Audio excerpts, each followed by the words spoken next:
další výpravy, tentokrát na Labe. Já jsem teda kameraman, takže mě moc na videu neuvidíte, spíš budu točit tátu a bráchu, jak chytají žádný ryby. No a to je asi tak jako všechno, co bych vám k tomu chtěl říct. Takže teď taťko taky něco řekni. Ahoj, já jsem taťka Filip, je 26. května. Dneska máme se synkem svátek, dostali jsme si z práce dřív. Mimochodem máme informace od kolegů, že na Labi jsou kapři před třením, takže pravděpodobně chtějí nabrat nějakou sílu, energii, takže žerou. A my se budeme snažit, nebo pokusíme se o nějakých větší kousky. No. Tak snad to je ode mě taky asi to zatím všechno. A možná ještě nejmladší člen týmu by se vám představil a třeba vám tomu něco řekne taky. Ahoj, já jsem nejmladší člen týmu Samuel Beneš. Dneska jedeme na Labe, nejedeme na soukromý rybník, jako obvykle. No, budeme se snažit chytat nějaké pěkné kousky. Uvidíme, jestli se to povede nebo ne. Ode mě je to všechno.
Tady se asi dva nevejdem, ne?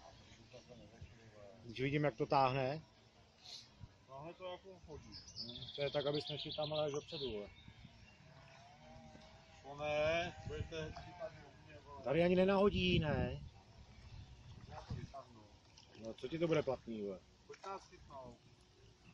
Tady jsem si zlomil prst na tom místě, vole. Naposledy jsem to byl s čůrem.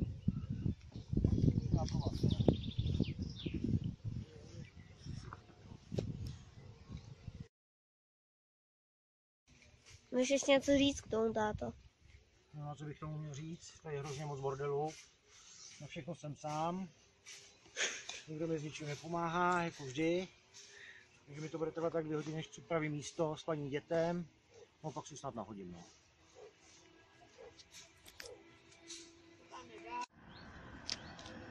Už můžu mluvit, kolego, kameramane?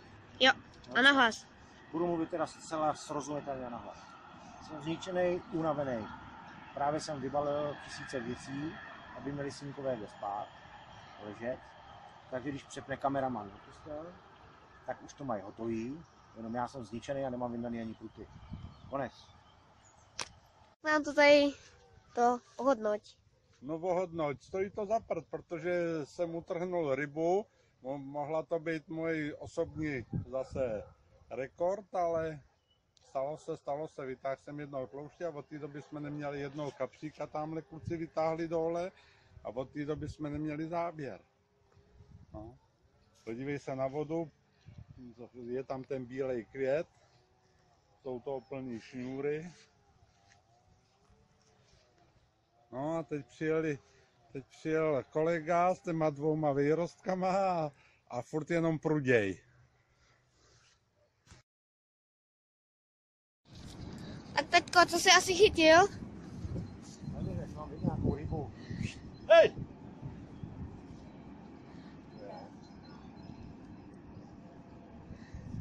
Co udělal?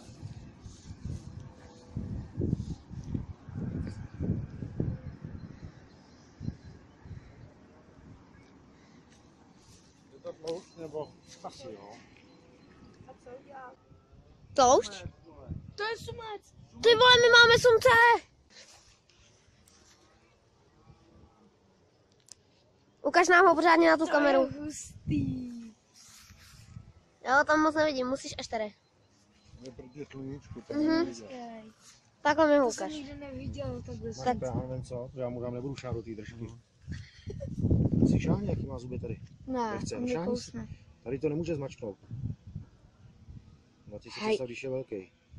To je hrozně. Tak řekni nám něco k tomu úlovku, co? Jak jsi z toho? Jsi z toho? Je to moje první ryba z dnešní výpravy na Labi, jsem spokojený. Hej, ty mě hrozně. Ty vole, ty máte kartáče. Počkej, ne? Ej, držíš to špatně. Pocákali jste mi mobil. Mi utrh tu Kuličku. ne kuličku, celý Na hlas, vole.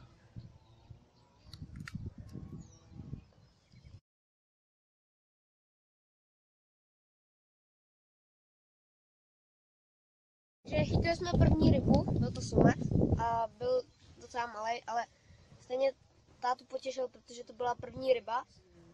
I když nemá tolikrát slunce, tak se mu líbil a byl takový roztomilý, protože byl malý. Takže zatím čau. Teďko, Taky máme kus dál. teďko, tak řekneš nám něco, co jsi tady teď vyrobil? No jasně, to víte, že vám to povím. Je to klasický stužený návazec, doplněný obroček, aby se to líp usadilo na dno. Jsou tam 2 kuličky, seříznutá 24 a 20. Je to oliheň a menuňka mango. Teď před chvíličkou jsme na to vytáhli sumečka, měl zhruba tak 60 cm. No, to znamená, že ta ryba prostě se tady pohybuje, no, uvidíme, co bude dál. Je to naše první ryba, půl hodiny po příjezdu, Čeho to můžu nadát? takže se budeme snažit. Tady máš kýp.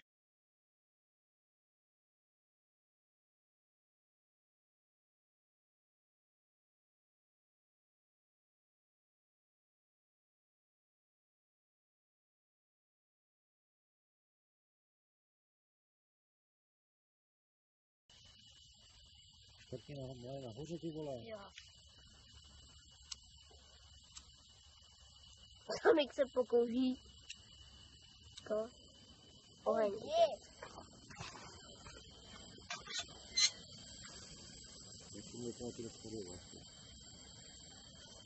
Samiku, co děláš teďko?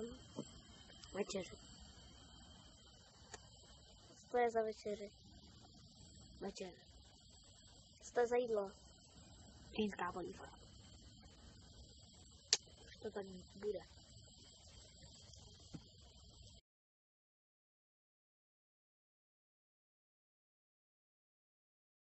Takže ahoj, je sobota večer. Přes den jsme sice nechytili žádného kapra, jeden nám spadnul, ale chytli jsme jednoho malého cejna.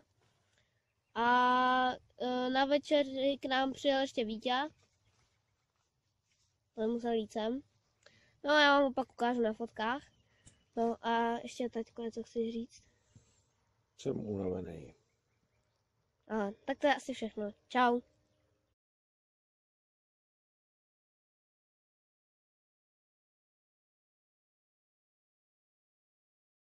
Takže čau, my už teda jedeme domů. Chytili jsme teda jenom toho jednoho slunce a cejna, nebo písmečka. Záběr od kapra byl, který jsme nezvolili. Jeden kapr nám teda upadl, no. A tak asi všechno. Takže se na vás těšíme na dalšího videa. Čau. Čau. No popravdě, že to dělal hovno, tak jedeme koupit kolo, aby měl na čem jezdit přes prázdniny. No. A doufám, že se o prázdniny uvidíme u vody. Čau. Čau.